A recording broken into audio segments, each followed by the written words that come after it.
نحمده ونستعينه ونستغفره ونعوذ بالله من شرور أنفسنا ومن سيئات أعمالنا من يهده الله فلا مضل له ومن يضلل فلا هادي له وأشهد أن لا إله إلا الله وحده لا شريك له وأشهد أن محمدا عبده ورسوله يا أيها الذين آمنوا اتقوا الله حق تقاته ولا تموتن إلا وأنتم مسلمون يا أيها الناس اتقوا ربكم الذي خلقكم من نفس واحدة وخلق منها زوجها وبث منهما رجالا كثيرا ونساء واتقوا الله الذي تساءلون به والأرحام إن الله كان عليكم رقيبا يا أيها الذين آمنوا اتقوا الله وقولوا قولا سديدا يصلح لكم أعمالكم ويغفر لكم ذنوبكم ومن يطع الله ورسوله فقد فاز فوزا عظيما أما بعد فإن أصدق الكلام كلام الله وأحسن الهدي هدي محمد صلى الله عليه وسلم وشر الأمور محدثاتها فإن كل محدثة بدعة وكل بدعة ضلالة وكل ضلالة في النار. السلام عليكم ورحمة الله وبركاته. muna da godiya ma Allah subhanahu wa ta'ala da ya nuna mana wannan lokaci mai albarka kamar yadda muka gabatar yau insha Allah za mu sake gabatar da muhadara ta biyu wadda muka yi mata take da ka yi aiki don gobenka. Ka yi aiki don gobenka. Ita rayuwa ba ta da tabbas. Rayuwar duniya ba ta da tabbas. Kar ka yaudaru da wannan rayuwar gobenka ya ɓaci. Kar ka yaudaru da wannan rayuwar gobenka ya ɓaci. Ita rayuwar duniya ba ta da tabbas. Babu wani abu da yake da tabbas a cikinta. Ko wadda bai yi imani ba idan zai zauna ya yi nazari game da rayuwar duniya zai tabbatar da duniya ba ta da tabbas. Allah ya faɗi haka wurare da yawa a cikin alkur'ani. Rayuwar duniya ba ta da tabbas. A wani gusa ya ce wa ma hadhihi alhayatud dunya illa lahawun wa la'ibun. وما هذه الحياة الدنيا إلا لهو ولعب وإن الدار الآخرة لهي الحيوان لو كانوا يعلمون. الله يتي وما هذه الحياة الدنيا وأن الرأيور دنيا بتكسنشي وني أبو با الله يتي إلا لهو ولعب فاتي شرحولياتي دشغلا دواسا إنجي الله. Idan aka ce abu wasa ne ko aka ce abu wani sharholiya ne wani abu ne da a lokacin da ka samu kanka a cikinsa to yana da wahala ka amfani rayuwarka.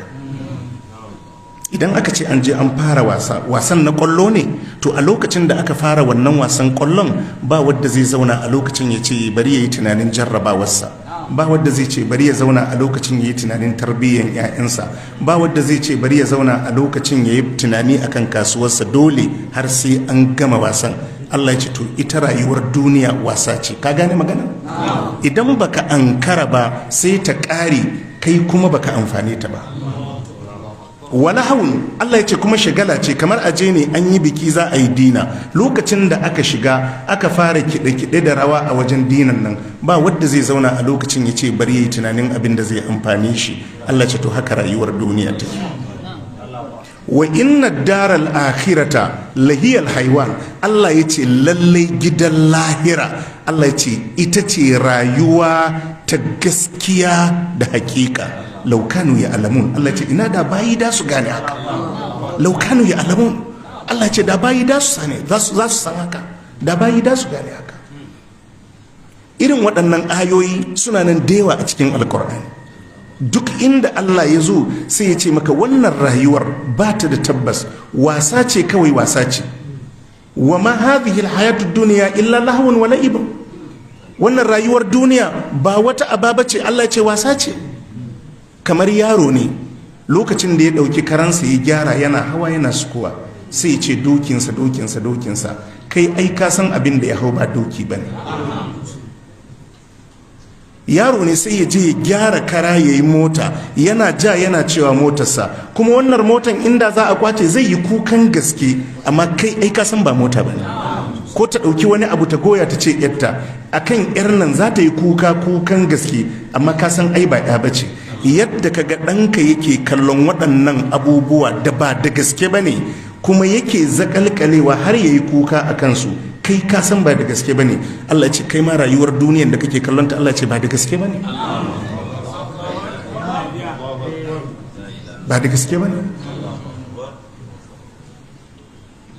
ita wannan rayuwa, wannan rajulun mu'minun min ali fir'auna, daga cikin wa'azin da ya yi wa fir'auna da mutanen fir'auna a fadar fir'auna, wa ya qaumi, yace ya ku mutane na, innama hadhihi alhayatu dunya mata wa innal akhirata hiya darul qarar.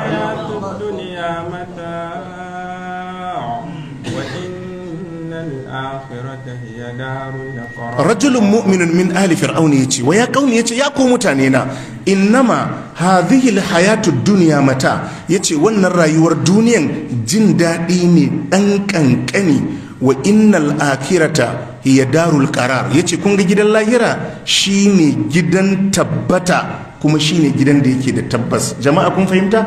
yanzu abin da ya gaya musu sun gani ko ba su gani ba? sun gani. gwamnatin ta wuce, fadar ta wuce, yanzu sun yi shekara dubbai da wucewa.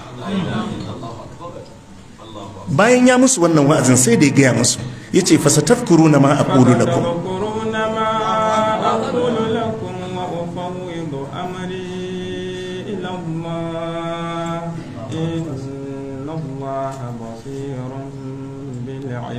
yace wa fir'auna da mutanensa, fasatafkuruna ma aqulu lakum, yace za ku zo ku tuna duk abin da na gaya muku nan, wa ufawwidu amri ila Allah, yace ni dai na fawwala al'amari na zuwa ga Allah, inna Allah basirun bil ibad, Allah na ganin ba. yace za ku tuna na taɓa muku wannan wa'azin. sun tuna ko ba su tuna ba? sun tuna. karka yadda ka rudu, babu wani abu na tabbas a cikin wannan rayuwa. idan kana so ka gane haka, ka natsu ka yi nazari game da rayuwa, a cikin suratul hadid Allah ya ce ilamu annama alhayatud dunya la'ibun wa lahawun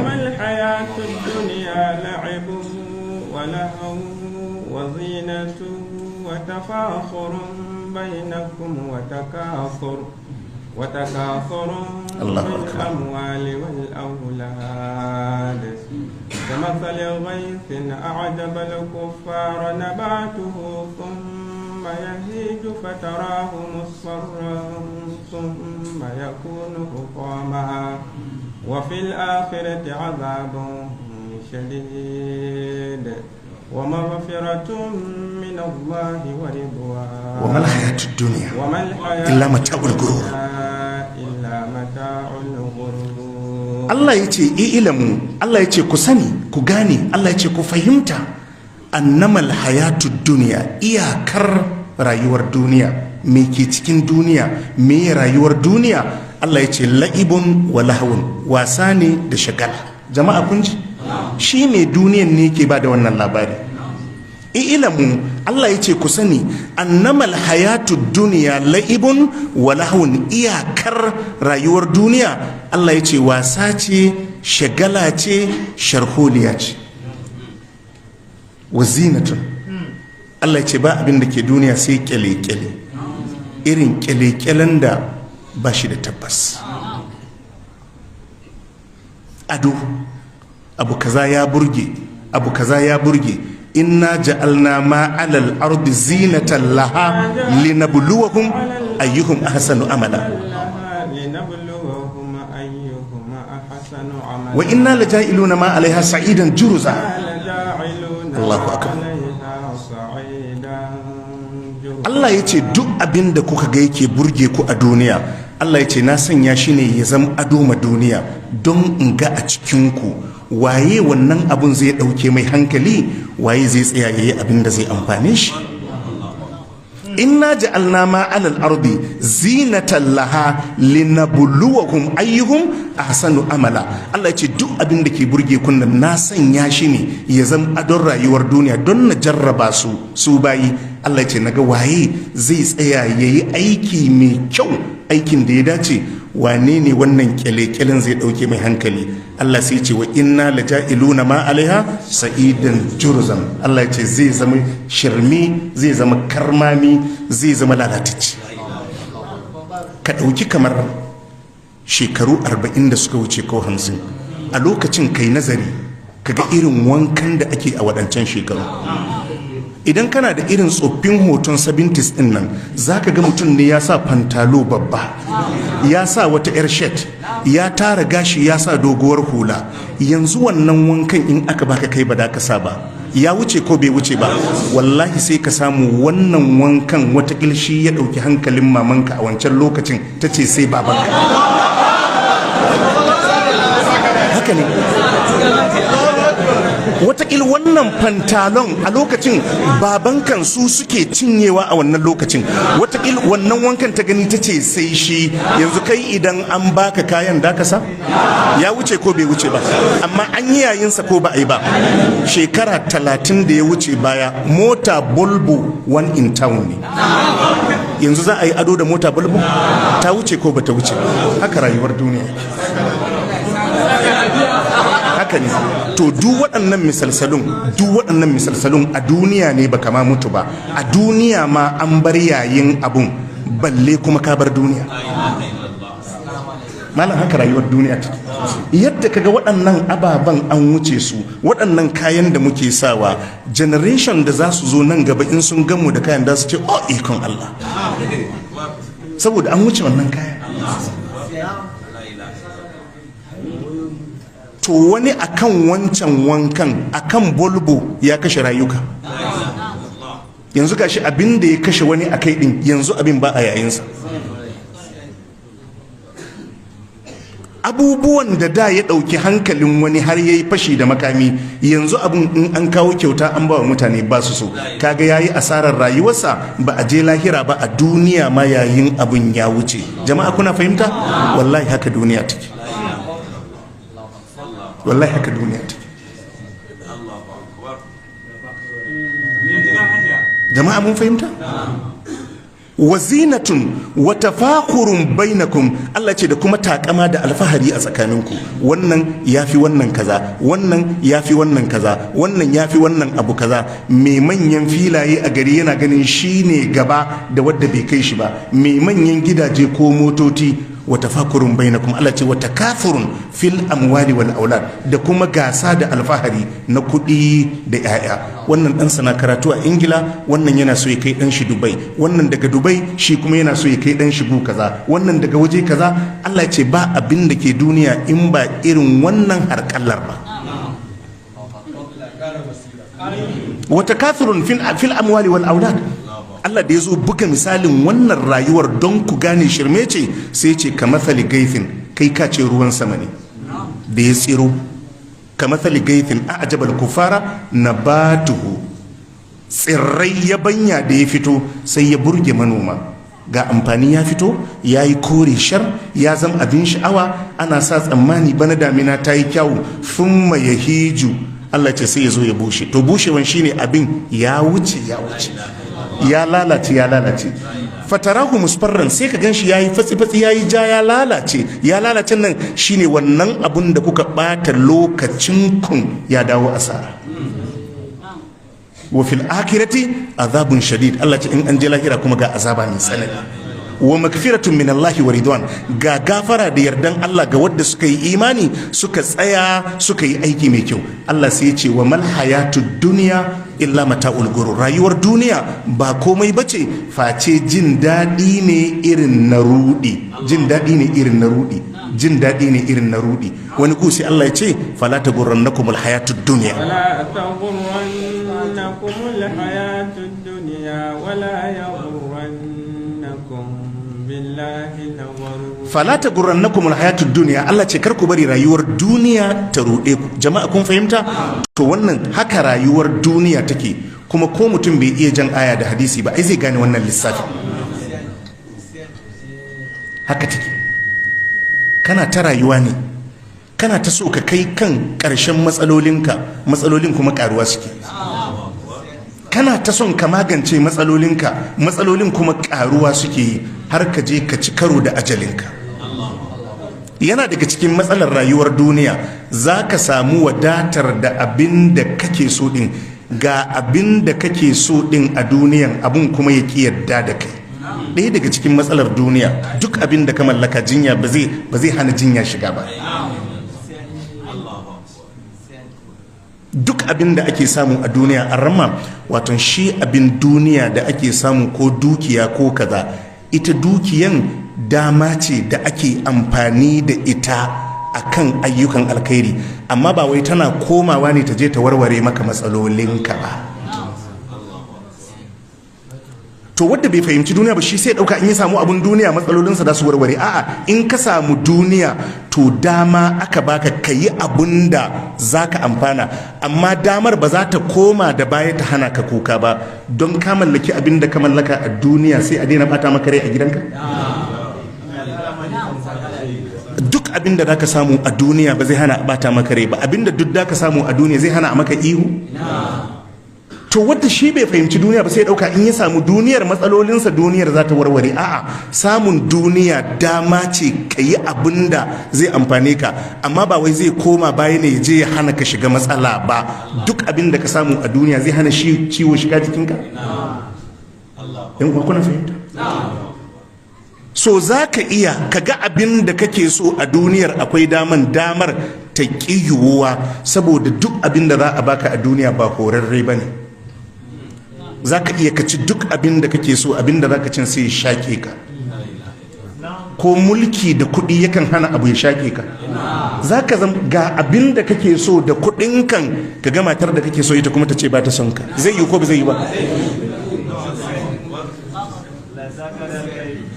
jama'a mun fahimta amma idan kai aikin lahira ita lahira Allah ya ce ukuluha da'imun wa zilluha makalul jannati wa'ida al-muttaqun tajri min tahtiha al-anhar ukuluha da'imun wa zilluha na'am tilka uqba alladhina taqaw wa uqba al-kafirin mathalul jannati allati wu'ida al-muttaqun Allah ya ce misalin aljannar nan da aka tanade ta don masu tsoron Allah waɗanda suke kiyaye dokokin Allah haka ne ko fiha tajri min tahtiha al-anharu ƙoramai na gudana a ƙasan waɗannan gidajen aljanna ukuluha da'im abincin gidan aljanna dawwamamme ne wa zilluha inuwar aljanna dawwamammiya ce kun gane sakon yanzu a duniya in ka ci kaza yau gobe kana bukata sai ka sake ci na yau ba zai sa gobe ka zama ka ci kaza ba saboda haka in yau kayi gobe kayi jibi kayi kullum kana bukata a yi ta yi a yi ta yi a yi ta yi saboda abin ba dawwamammi ba ne sannan zai duniya kenan saboda ka yadda ka nemi kuɗi yau kake bukatan kaji to gobe ma kana bukatan sayan kaji jibi ma kana bukatan kaji idan ka dace da aljanna dace wankan kajin na har abada ne kun gane misali yanzu wadda ya ci kaza a cikin mujiya yanzu waye zai gan shi ya gane babu yanzu ka zama ɗaya da wadda bai ci ba in kana so yau ma ka more sai ka sake saya ka ci to ita duniya wannan wahalan haka da ka yi ta garawa kana wannan wayan a sake yayin wannan ka sake nemo wannan ka sake nemo wannan a fito da yayin wannan ka sake wannan in mota ne an fito da wannan ka sake wannan haka kana ta tafiya sai ka ga shekaran ka 15 kana aikin yayi to a aljanna idan ka yi aiki ka dace da aljanna duk yayin ka gama da shi har abada duk abin da zai zo na sayan farko da kai ne shine na gaba zai zo, na baya zai zo, na baya zai zo, duk abin da zai zo na wancan farashin farko ne. Haka motoci ma suke? Ba haka bane a duniya. Ukuluha da'in, abincin gidan aljanna dawwamamme ne, wa zilluha, inuwar aljanna dawwamammiya ce. Wannan imani da kai da ayyukan alkhairi ya samar maka da sakamako na har abada, amma abin da kai a duniya kullum yana bukatan sabuntawa. Aikin da kai na yau ba shi zai samar maka da na gobe ba, na gobe ba shi zai samar maka da na jibi ba. To ita rayuwar duniya akan wannan tsari take tafiya. Saboda haka kullum abinda Allah ke kiran bayi, ka yi ƙoƙari ka yi tanadin na gobe. Ya ayyuhal ladina amanu taqullaha wal tanzur nafsun ma qaddamat ligadin.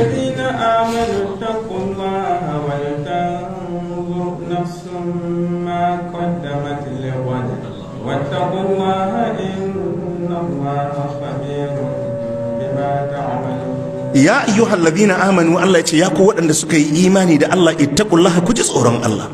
Wal tanzur nafsun ma qaddamat ligadin. Allah ya ce kowace rai ta zauna ta yi nazari, ta yi tsam, ta ga me ta tanadar domin gobenta, domin gobenta, domin gobenta. Ba lahira ana ce mata ranar gobe ba? To wannan goben Allah ya ce kowa ya tanadi, ya duba me ya yi tanadi don gobe. Idan tanadinka ya ƙare tanadin duniya ne, baka more tanadi ba, baka more tanadi ba. In tanadinka ya ƙare a rayuwar duniya, tanadi bai yi ba, tanadi bai yi ba. To abinda alƙur'ani da sunna suke nuna mana shine me ya kamata ka sa a gaba gare ka domin ka samu rayuwa ta har abada, rayuwa ingantacciya. Shine ka yi imani, ka tsare ayyuka na kwarai,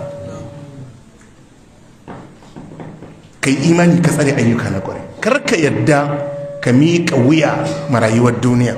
Za ta ɗaure, za ta shaƙe ka, za ka bar ta kana kuka, za ka bar ta kana kuka. Cewa da Allah ya karku bar rayuwar duniya ta ruɗe ku, da gaske ne. Wani ba zai gane wannan lissafin ba sai ran da zai bar duniya ne, sai ran da zai bar duniya, a ranar zai gane waɗannan calculation. Kaga lokaci kuma ya ƙure.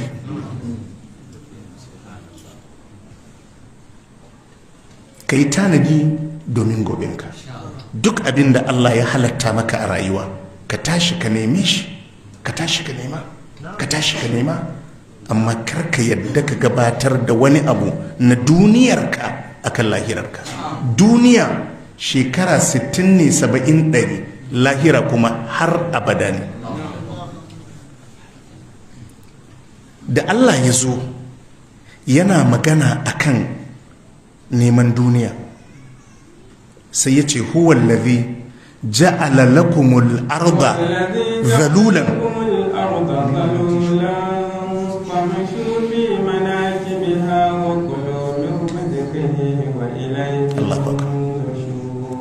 Allah ya ce huwal ladhi ja'ala lakumul arda, huwal ladhi ja'ala lakumul arda zalulan.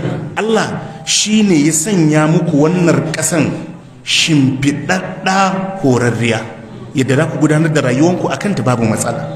Sai ya ce famshu fi manakibiha, ku yi tafiya a sasanninta ta kowane sashi nata, wa kulu min rizqihi, ku ci daga arzikin Allah, wa ilaihin nushur, zuwa gare shi za a tara ku baki ɗayan ku. Kun ji abin da ayan ta faɗa? Huwa alladhi ja'ala lakumul arda dhalulan. Allah shine ya sanya muku wannan ƙasa horarriya, ya hore ta yadda za ku yi kai kawo a kanta ta kowane ɓangare ba tare da kun samu matsala ba. Ku ji sai ce famshu fi manakibiha, ku yi tafiya a bayanta, wa kulu min rizqihi, ku ci daga arzikinsa. Amma da ya zo maganan gafara da aljanna sai ya ce wa sari'u ila magfiratin min rabbikum, wa jannatin 'arduha as-samawati Allah ya ce wasari'u ila magfiratin min rabbikum, da yazo aljanna sai ya ce ku yi sauri, da yazo magana akan neman duniya sai ya ce ku tafi a hankali. wasari'u ila magfiratin min rabbikum, Allah ya ce ku yi hanzari, ku yi gaugawa wajen neman gafara daga ubangijinku, wa jannatin da neman aljanna arduha, wadda fadin aljannan as-samawati wal ardu shine fadin sammai da kasai, uiddat lil muttaqin, an tanade ta domin masu tsoron Allah. kun ji agun maganar lahira sai ce ayi sauri ko, a wani ku mai sake cewa wasabiqu, ku yi musabaka.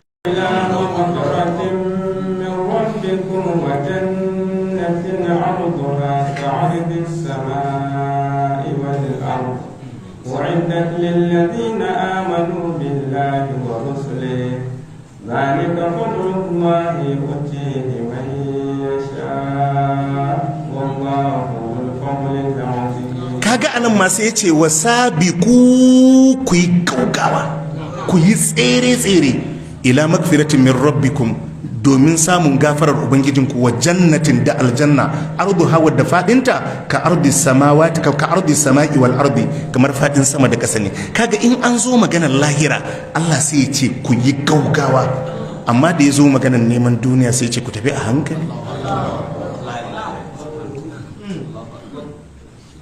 da ya zo magana akan yadda kuma alakar ka da shi za ta yi sai ya ce fafirru ilallah,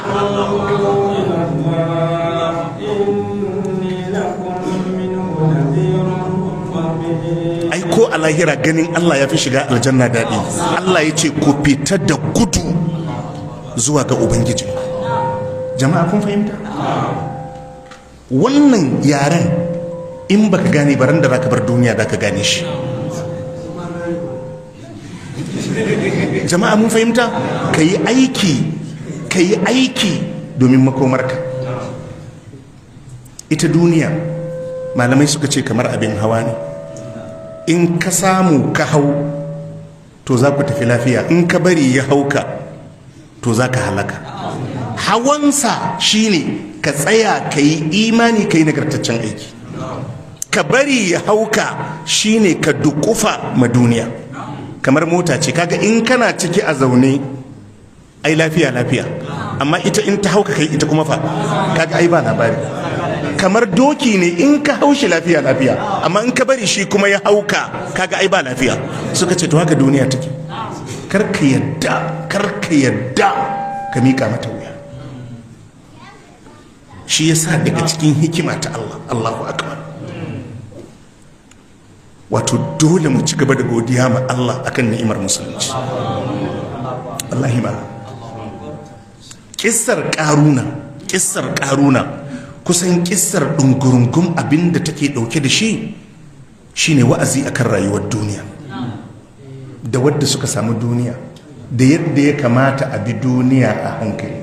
kasan dama Allah ya ce laqad kana fi qasasihim ibratun li ulil albab.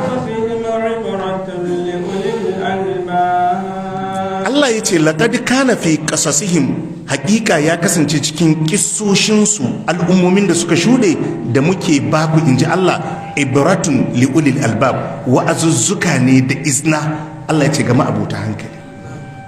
ai zamanin mu ba ɗaya da su ba. abinda ya faru da mutanen annabi hudu Allah sai ɗauko yi mana wa'azi da shi. abinda ya faru da mutanen annabi lut, annabi salihu, annabi shu'aibu, annabi nuhu alaihi salatu wassalam, da sauran annabawa da manzanni, Allah sai ya bamu. ai ba don zamanin mu ɗaya da su bane, sai don akwai wa'azi a ciki. Allah ya ce to kissoshin da muke baku, Allah ya ce akwai ababen wa'azi a ciki ga masu hankali, inji Allah, li'ulil albab, ga masu hankali. Karuna mai kuɗi ne. bari mu ɗauko ayoyin mu tsinci abin da ya sawwaka. Allah ce inna qaruna kana min qaumi Musa, ka karanta mana ayoyi.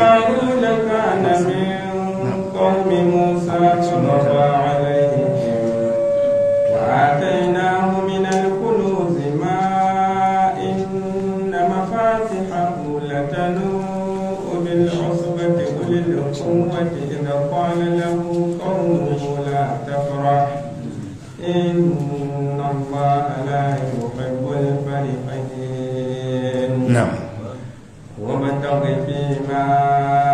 آتاك الله الدار الآخرة ولا تنس نصيبك من الدنيا وأحسن كما أحسن الله إليك ولا تبغ الفساد في الأرض إن الله لا يحب المفسدين. yanzu karatun kai ba ku jin natsuwa قال إنما القرآن كده. أوتيته على علم عندي أولم يعلم أن الله قد أهلك من قبله من القرون من هو أشد منه قوة الله كده. جمعها ولا يسأل عن ذنوبهم المجرمون فخرج على قومه في زينته قال الذين يريدون الحياة الدنيا يا ليت لنا مثل ما أوتي قارون إنه لذو حظ عظيم. الله akbar وقال الذين أوتوا العلم ويلكم ثواب الله خير لمن آمن وعمل صالحا ولا يلقاها إلا الصابرون فخسفنا به وبداره الأرض فما كان له من Allah kenan shikenan labarin ya wuce an wuce karuna kuma sai dai wani kuma yazo wa asbaha alladhina tamannaw makanahu bil ams يقولون ويكأن الله يبسط الرزق لمن يشاء ويقدر لولا أمن الله علينا لخسف بنا ويكأنه لا يفلح الكافرون. sai Allah ce tilka darul akhirah تلك الدار الآخرة نجعلها للذين لا يريدون علوا في الأرض ولا فسادا والعاقبة للمتقين. to ku saurara ku ji Allah ya ce inna qaruna kana min qaumi Musa. Allah ya ce lalle qaruna yana daga cikin mutanen annabi Musa, yana daga cikin banu Isra'il. waɗansu malamin tafsirin alkur'ani suka ce ai ƙaruna ɗan uwa ne ma na jini da annabi Musa alaihi salatu wassalam. To amma dai inna ƙaruna kana min qaumi Musa, ƙaruna yana cikin jama'ar annabi Musa, da shi ake komai da shi ake komai. Fa baga alaihim, Allah ce sai fara kama karya akan mutanen bayin Allah, akan ƴan uwansa annabi Musa da sauran jama'a. Kamar wani ne ya ce to Allah me ya ɗebi ƙaruna ya fara wannan girman kai da walakanta jama'a. Allah ya ce wa atainahu minal kunuzi, mun bashi taskokin dukiya ne. Jama'a kuna fahimta? kun ji farkon labarin? Inna karuna kana min qaumi Musa. Allah ya ce lalle karuna yana daga cikin jama'ar annabi Musa, yana tare da jama'ar annabi Musa. Babaga alaihim, sai ya fara walakanta su, ya fara tozarta su, ya fara girman kai da cin mutuncin mutane. Kamar wani ne ya ce Allah to me ya ɗebe shi ya zama haka? Allah ya ce wa atainahu minal kunuzi, mun bashi taskokin dukiya ne. Ma inna mafatihahu latanu bil usbati ulil quwa, mabudai na taskokinsa za su yi wahalan ɗauka wa gayyan jama'a ma'abuta ƙarfi, in ji Allah. Wancan shagon an taskance dukiya, wancan gidan an taskance dukiya, wancan stodin an taskance dukiya, mabudan wa'annan taskoki. Allah ce inda za a ɗiba gayya ma'abuta ƙarfi sai ya ba su wahalan ɗauka, in ji Allah. Jama'a kun ji abin da ya kai shi? Yana daga cikin alama ta farko da za ka gane dukiyarka ba mai albarka ba ce, dukiya ce da yana da wahala baka shiga wuta ba, shine ta sa ka fara walakanta mutane. Wa amma sa'ila fala tadhar, Allah ce in mutum ya roƙe ka karka mai tsawa, ce mishi yayi haƙuri. Finish, magana ya kare. Ba zai samu ba, ba zai samu ba. Daga inda ka ga daga inda ka ga ka fara walakanta mutane, ka fara girman kai, ka fara jiji da kai, ka fara jin kai isasshe ne, to yalla boy wannan dukiyar za ta kai ka tabaro, domin daga nan ƙaruna ya fara.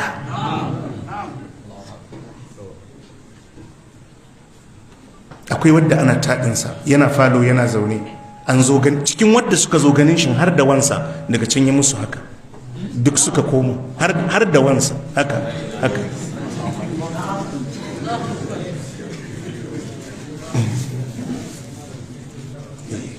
Ya rudu ko bai rudu ba? Ya rudu.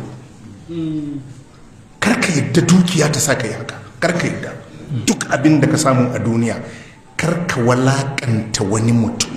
Kimar dan uwanka, kimarsa ya fi kimar duniya da abin da ke cikinta. Mutuncinsa, kimar wannan mai gadin gidanka ya fi kimar duniya da abin da yake cikinta. Karka walakanta shi. Daga nan ƙaru ne fara.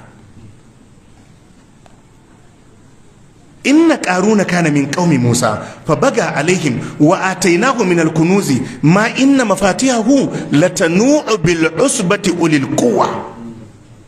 To lokacin da mutanen san da ya fara walakantawa suka ga yanayin da ƙaruna ya shiga da yadda ya canza don ya samu abin duniya, ai haka Allah ya faɗa a wata sura, innal insana la yataga an ra'a hustagana. Dan adam yakan yi ɗagawa duk lokacin da ya ga ya wadata, sai wadda Allah ya mishi baiwa na imani da ayyukan alkhairi. Daga inda ya ga ya fara wadata, Allah ce to sai ya fara girman kai, sai ya fara walakanta mutane. To mutanen ƙaruna sai suka haɗu suka ce mu je mu zauna da shi mu yi mishi nasiha.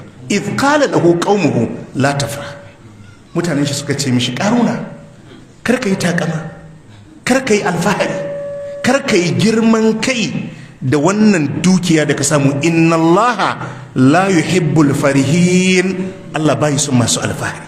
Kun ji nasiyar da suka mishi? Me illar girman kai da fariya da takama? Suka ce duk wanda ya dauki wannan salon Allah bai son sa, to in Allah kuma bai son ka, da ka kai labari? La tafra. Waɗansu a can Allah ya bada labari, wa farihu bil hayatid duniya. Allah ce suna alfahari da rayuwar duniya, sun samu duniya. Wa farihu bil hayatid duniya wa mal hayatud dunya fil akhirati illa mata. Allah ce rayuwar duniya in an gama ta da lahira, Allah ya ce wani kankanin jin daɗi ne. A wani ku ya ce fama mata'ul hayati duniya fil akhirati illa kalil.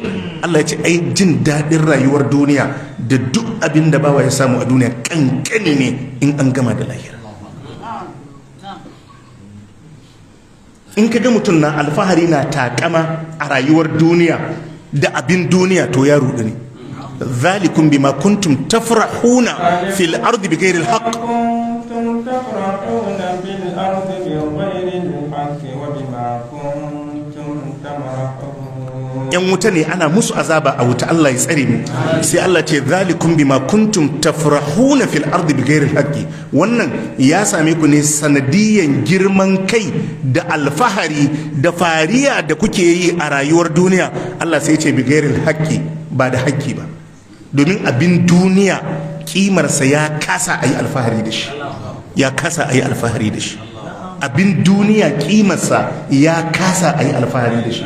Allah sai ya ce zalikum bima kuntum tafrahuna fil ardi bighairi alhaqi. Wannan azaban ta same ku ne saboda alfahari da farin ciki da takama da kuka yi ta yi a bayan ƙasa ba tare da haƙƙi ba. Wa bima kuntum tamrahun, da jin daɗi da holewa da kuka yi ta yi shi ya ja muku haka. Abin duniya bai kai a yi alfahari da shi. Me ake alfahari da shi? Allah ya ce addini. قل بفضل الله وبرحمته فبذلك فليفرحوا.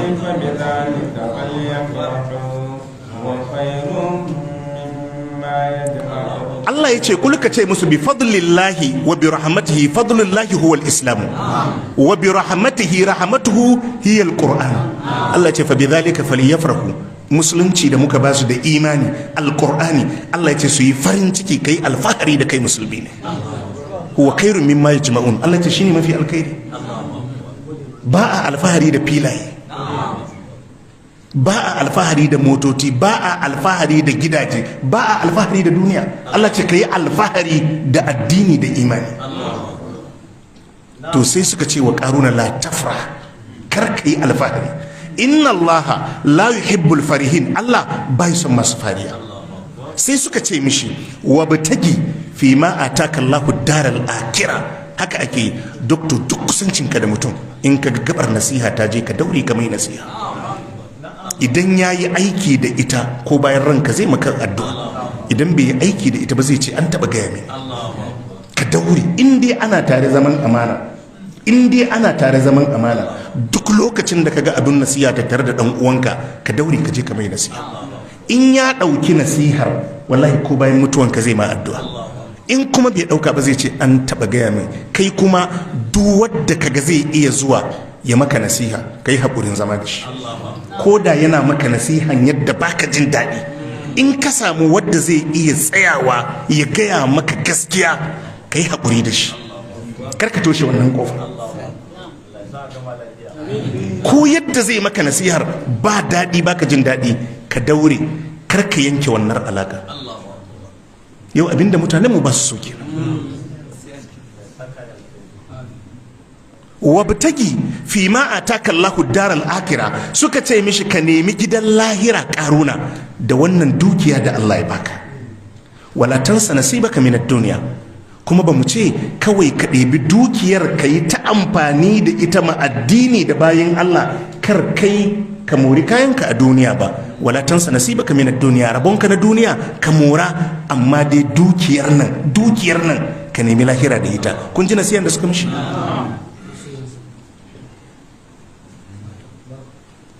wabtagi fi ma ataka Allahu daral akhirah ka nemi gidan lahira ita dukiya doctor ga wadda Allah ya bude kirjinsa ita dukiya to me da ka ci da wannan kudin ka nemi lahira alhaji ka gaggauta karka bakara ka nemi lahira nasihar da suka mishi mota dai ka sayi wadda kake so gida dai ka gina wadda kake so kana da kaddarori dukiya ka nemi lahira abinda za ka mutu ka bari a bayan ka mafi alkhairi sadakatu jariya annabi ya jero abubuwa da yawa inna mimma yalhaqul mu'mina min amalihi wa hasanatihi ba'da mautihi annabi ya ce yana daga cikin abinda zai riski mumini daga cikin ayyukan alkhairinsa bayan ya mutu ilman allamahu wa nasharahu ilimi da ya koyar ya yada to yau zai iya yiwa malamin shekaran taswan zai yi kai kuma kana da halin ka yaɗa shi gidajen rediyo ne a je a sassaka a saurara a buga cd a raba memory a saka a raba ka yi amfani da wannan dama wani yadda muke zaune muke karatun nan yana ƙauyensu tun da yake bai taɓa zama ana karatu haka wata tana can ƙauye tana zaune tun da take bata taɓa zuwa makaranta wai da sunan a koya mata addini ba tana nan tana zaune hanyar da addinin ta zai gyaru ka isar mata awwaladan salihan taraka annabi ya ce ko wani ɗa salihi da mutum ya bari aw mushafan warratha ko kuma littattafai na alqur'ani ko littattafan addini da mutum ya gadar ka yi kokari ka samar da cibiyoyi na bincike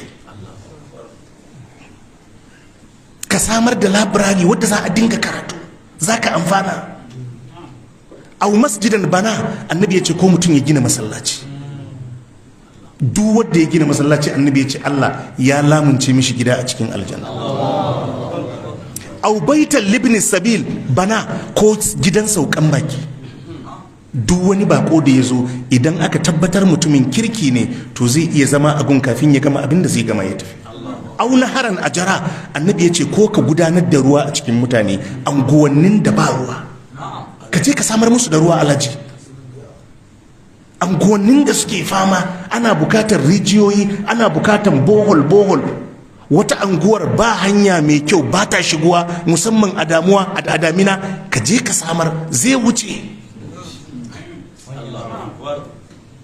annabi ya ce duk wannan yana riskan mumini bayan mutuwansa. Ka duba duk abin da annabi ya jero, ɗaya ne kawai kai talaka kake da ikon yi, shine ɗa salihi da zaka yi tarbiyyarsa. Duk sauran da kuɗi ake, laburari da kuɗi ake, masallaci da kuɗi ake, gidan saukan baki, samar da ruwa da kuɗi ake, hanya da kuɗi ake yi, duka da kuɗi ake. Dama ce ko ba dama ba? Dama ce. To mu yanzu gogayyanmu akan abin duniya ne. Su kuma sahabban annabi sallallahu alaihi wa sallam da waɗanda suka biyo bayansu, da yake su sun gane manufar shari'a, sirrin da ke cikin wahayi sun gane, su gogayyansu wallahi akan lahira ne. Kuma ina duk sun tafi, sun dace. Ya zo a cikin hadisi,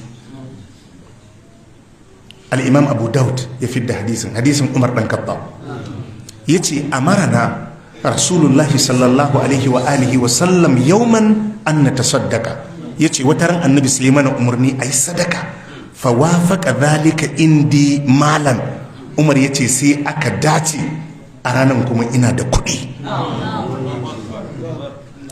Annabi ya kira, ya shelanta a fito da dukiya ga aikin addini, ga aiki na al'umma. Fa wafaka zalika indi malan, yace sai aka yi muwafaka, aka dace ina da kuɗi a lokacin.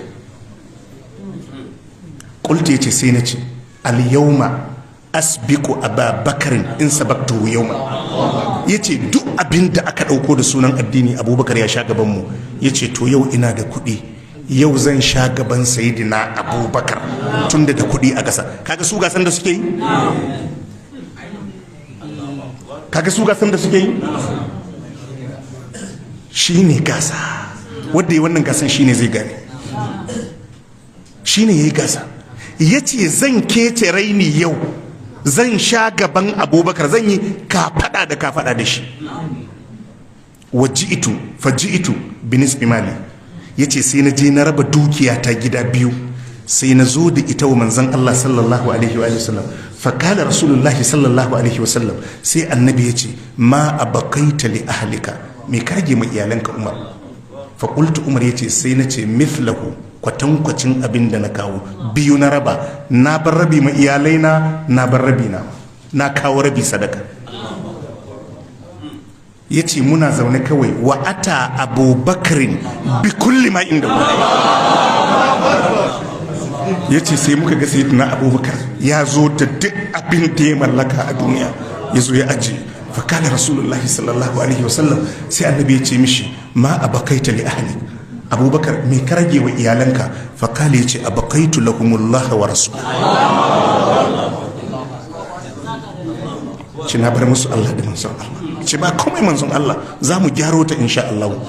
Fa qultu, sai ya ce la usabiquka ila shay'in abada. Yace tun daga ranar a raina na ce ba zan sake gasa da sayyidina Abubakar ba har abada. Ya sha gaban mu, ya sha gaban mu. Kaji inda suke gasa, kaji inda suke gasa. Annabi ya faɗa da kansa, yace ma nafa'ani malu ahadin qattu ma nafa'ani malu Abubakar. Yace ba dukiyar wani da ta taba amfana ta da dai a rayuwa kamar yadda dukiyar Abubakar ta amfani. To yanzu kudin ina da duk an tafi.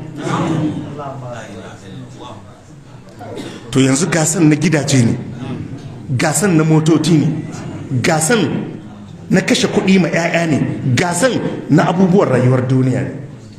Mai kokari ne zai gina babban gida rabin anguwa, sai je yi masallaci 10 by 10. Hakan sai ya yi doguwar husumiya. Allah ya saka da alkhairi.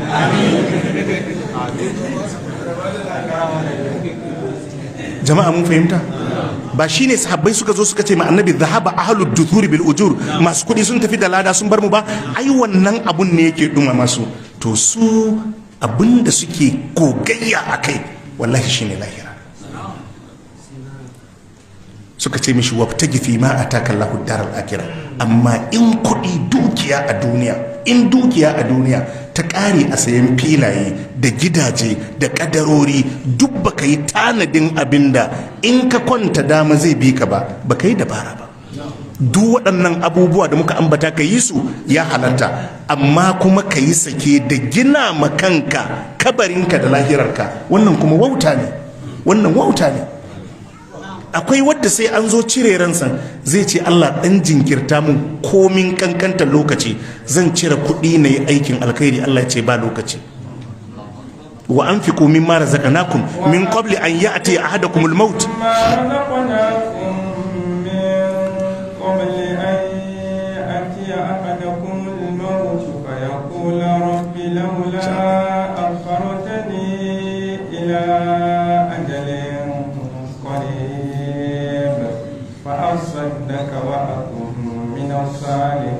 Zai nemi ubangiji ya bashi dama.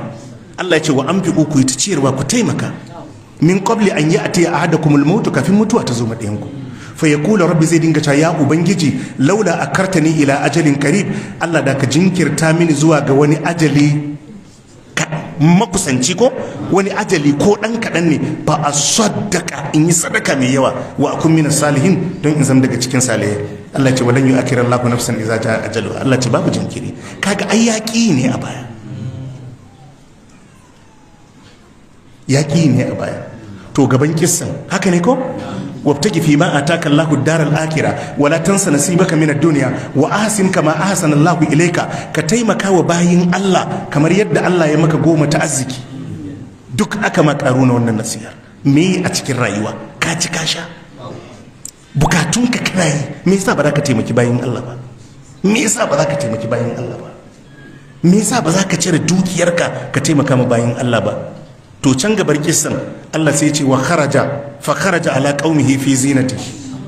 Allah ce wata rana karuna sai ya fito cikin mutane a cikin ado. Da yawan malamin tafsiri suka ce wani hawa ya shirya,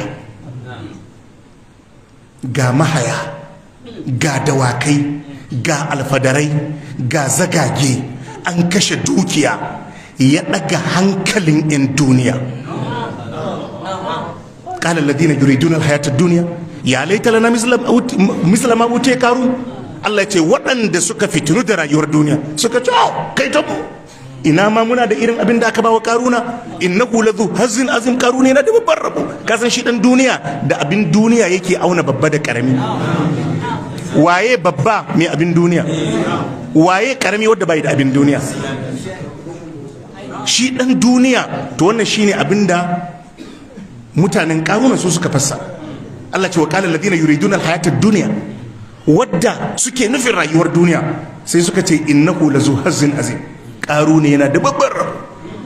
To dama shi dan duniya babba shine mai duniya, wanda ya samu duniya.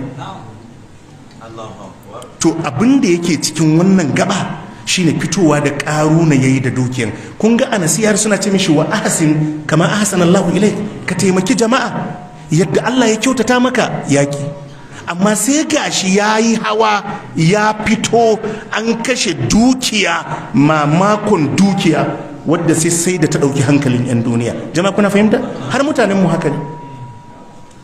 Idan kana so kaga jaruntar mutum mai dukiya ne, ka gane ya isa, to ka jira in zai aurar da yarsa. In zai aurar da 'ya'yansa ko ɗansa zai yi aure, a gunne da ka gane mai kuɗi ne. Ko in da a yi hawa, wannan hawa fa da kake gani ake yi, akwai wadda hawa kawai in zai yi tsakanin kuɗin da za a kashe madawakai na ado da kwalliya da da a musu, kuɗin da za a kashe wa mahaya da za su hau dawakan, kuɗin da za a kashe wa zagage, kuɗin da za a kashe a wannan hawan, wallahi wani ya kai ma duk talakawan anguwansu kuɗin ya ba su kunu da kosai a Ramadan har ƙarshen azumi. Saboda ka shi dama yana kece reni ne in an zo hawa, amma a anguwansu baya kece reni gun taimakon mutane. To irin dukiyar karuna kenan. Jama'a mun fahimta? Saboda haka ga nasihar da suka ma karuna, ga karuna da ya zo bayyana, ga inda yake bayyana girman dukiyarsa. Ƙarshe dai Allah ya ambata bayin Allah masu ilimin cikinsu suka ja kunninsu. wa qala alladhina utul ilma waylakum thawabullahi khairul liman amana wa amila salihan. Da suka ji suna kururu ta karuna innahu ladu hazzin azim, yana da babban rabo, malaman su suka ce musu kai canku thawabullahi khairun liman amana wa amila salih, sakamako da Allah ya tanadar ma wadda suka yi imani suka yi aikin alkhairi suka yi aiki na kwarai shine mafi alkhairi. Wala yulqaha illa sabirun, ba wadda ake riskar da su da wannan sakamakon sai masu hakuri. Karshe dai Allah ya kashe karuna, waɗanda suka yi fatan matsayi irin na karuna suka wayi gari a cikin mummunan nadama, suka ce ba don Allah ya mana baiwan waɗannan malamai ba da an ritsa da mu. Jama'a muna fahimta? Duniya ba a sallama mata, duniya ba a sallama mata, duk wanda ya sallama mata to ya bata lokacinsa. Muna roƙon Allah subhanahu wa ta'ala ya tabbatar da mu akan imani da ayyukan alkhairi. Tsokaci bisa karatun da muka yi satin da ya wuce da abin da muka ja hankali kan irin abubuwan da suke faruwa a cikin mutanenmu, akwai abin tausayi ga wadda addininsa bai dame shi ba. Akwai abin tausayi, akwai abin tausayi. Abu na farko, kai musulmi ka yarda kai musulmi ne, ko bacci kake ya kamata in an zo a gane kai musulmi ne kana bacci. Kar ka yarda ka dinga boye addininka, kar ka yarda ka dinga boye addininka. Ni'ima ce, falala ce, baiwa Allah ya maka. Kai musulmi ne, kai musulmi ne, kana da tsari, kana da tsari. Abinda ya dace ka yi a matsayinka na musulmi ka tsaya kai. Ka daina rufa-rufa akan maganan addini, ka daina rufa-rufa akan maganan addini. Abubuwan da muka yi ta magana na waɗancan abubuwa da suka faru akan wannan da ta zagi annabi sallallahu alaihi wa sallam, da yadda mutanenmu suka zo suka yi ta kalankuwa akan abin, to sai gashi a shekaran jiya ko shekaran jiya waccar wata baiwar Allah Harira an kashe ta da 'ya'yanta. Yanzu kun ji su? Kun ji su? To wannan ba abin tausayi ba? Ai idan kai comrade ne na gaskiya, to tun da ka yi magana akan Deborah sai ka fito ka yi magana akan wannan, in kai ba munafiki ba. Ya kamata yadda ka fito kai bidiyo akan wannan, an ɗauki doka a hannu, wannan ma ai doka suka ɗauka a hannu. Ya kamata ka fito ka yi magana. Ku kuma al'ummar musulmai ku zama wayayyu, ku fahimci waɗanda manufarsu addini da waɗanda manufarsu cin kafin addini. Yanzu yadda aka ɗauki ɗumi a ƙasan nan a maganan Deborah, yanzu wannan kun ji wani abu? Ina masu fitowa su yi bidiyo? Ina 'yan siyasan da suka fito suka yi ta maganganu? Ita wannan me ta yi? Ita wa ta tsokana? ‘Ya'yanta wa suka tsokana? ‘Ya'yanta wa suka tsokana? ‘Ya'yanta wa suka tsokana? Me yasa ba da ku zama adilai ba? Idan kai comrade ne, a je ma kai addini bai dame ka ba, ai duk abin da aka yi ba daidai ba. Yadda ka fito a tsakanin kwana ɗaya biyu kai waccar magana, sai ka fito wannan ma ka yi magana. Mun san ka yi balancing, addinin bai dame ka ba, amma dai kana kare hakkin mutum, to ya kamata ka fito ka yi magana. To su jingina kansu zuwa ga musuluncin kyamarsa suke ji, su fito a ce su wane ma suna magana da sunan musulunci suna kyamar haka, amma dai an yi abin kunya. Amma dai an yi abin kunya. Ita waccar ɗaya ne aka kashe, wannan kuma su 4 ko 6 aka kashe. Kuma abinda wallahi ba su gane ba, kaga mutanen nan Alhaji Usman ba za su yadda da su. Mu mun san wallahi ba da ku gamsar da su ba, kuna bata lokacin ku. Mu Allah ya gaya mana tuhibbunakum wala yuhibbunakum. Mu mun wuce wajen a Qur'ani, mun wuce. Na farko dai duk dabaranka mutanen nan wallahi ba za su zabe ka. Mu din dai da kake mana kallon gida dawo, mu ne masu jefa maka kuri'a, wallahi ba za su zabe ka ba. Idan kuma waɗanda suka yi abin da Bora duk ka kama su ka kashe su, wallahi ba za su zabe ka ba. Ba za su yi ka ba, ba za su yi ka ba. ba da su yi. Mu din dai mu ne masu fita mu ma kuri'a. Ba da su yi ka ba, wallahi su da su zaɓe ka wanda su je gida su kwanta. Ba da su yi ka ba, kai ne baka gane ba. Duk wadda kake tare da shi ko ba musulmi bane dole ka mai adalci. Haka addinin mu ya lazimta ka mai adalci, amma ka dauka kuma zai yarda da kai, wannan bata lokacin ka.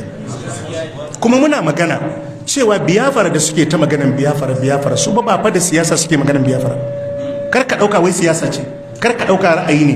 Inda za a dauki kasan nan ka cokam a ce gashi ku mulki kasan na shekara 20 ko kaɗan ku sai bayan shekara 20 ko ku zaɓi a raba ƙasar, wallahi zaɓen raba ƙasa da su zaman ne ba su so, kuma sai sun gajiyar da ku. Su ba suna yi bane saboda siyasa.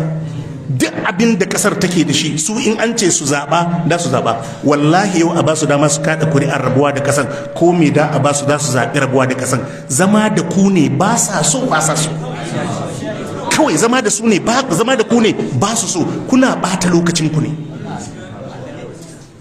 kuma da su kai ku bango. Tun da ba su so, ku rabu da su mana. Kuma za a zo gun na farko dai ba da su bar ku zauna lafiya ba. Cewa su yi shiru, wallahi ko mulki kuka ba su ba da su bar wannan muf din ba. Wallahi ba da su bari ba. Ba da ku burge su ba, ba da ku burge mu, kuma mun san wallahi ba da ku burge su. Mu kuma mun san wallahi ba da ku burge su. Mu mun san ba da ku burge su ba. Ba da ku burge su ba. Kuma wallahi ba da su bar kashe mutanen mu ba. Ba da su bar kashe mutanen mu ba. Domin da aƙida suke abin, ba wai siyasa ba ce. Ba wai kura suke so su tayar a basu mulki ba. In aka ce yau su zaɓa da raba ƙasan da ba su mulki, wallahi raba ƙasan za su zaɓa. So ne ba su so. Haka kuma su ma waɗannan yaran suka tashi suka samu wannan aƙidar abun iyayensu. Aƙida ce. Kuma haka da su ci gaba da yi. In ma ba ku ba su yau ba gobe da ku ba su. In ma ba ku ba su gobe ba jibi da ku ba su. Muna nan da ku kuma. Ba da ku zauna lafiya da su ba sai kun sallame su. Ku gamsar da su ba da su gamsu. To amma dai ku yi adalci, ku yi adalci. Adalci shine kowane ɗan ƙasa a ma'auninku ya zama ɗan ƙasa ne. Kowane ɗan ƙasa ya zama ɗan ƙasa ne. Ku yi adalci. Ai mun yi magana a baya, mu matsayarmu ba mu gamsu da ababin hukunci mutane su dinga ɗaukan hukunci a hannunsu ba. Ba mu gamsu da haka ba. Amma ku sani cewa su mutane suna da yanayi da Allah ya halice su akai. Ku musu adalci, ku musu adalci, ku musu adalci. Me ta musu? To mu dama mun san kashe wannan matan da 'ya'yanta abu ne mai sauki a gunsu, mun sani. Amma ku da kuka fito kuka yi Allah wadai, me yasa kuka yi shiru? Me yasa kuka yi shiru? Me yasa kuka yi shiru? Ya kamata duk ku fito ku yi Allah wadai. To matsalar shine duk wanda ya fito yace zai yi Allah wadai din, to zai kalli za a kalle shi mai kishin addini ne. Allahu akbar. Za a gan shi ashe wani ma yana daga cikin masu tsauran ra'ayin addini. To ka fito kawai ka bayyanar da addininka, ko ka fito an zalunci musulmi ka ce ba a kyautata ba, shi ma abun gudu ne.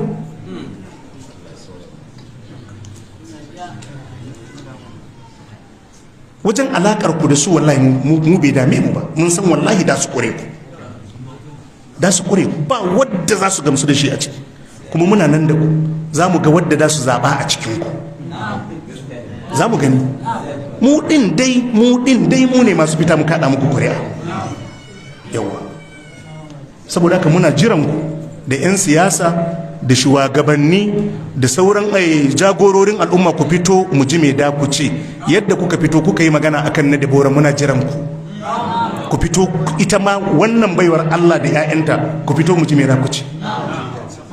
Yawa, in kuma kuna tsoron ku fito ku nuna cewa ku musulmai ne, abinda aka mata ba daidai ba, da mu haɗu a wajen zaɓe. subhanaka allahumma wa bihamdika ashhadu an la ilaha illa anta astaghfiruka wa atubu ilaik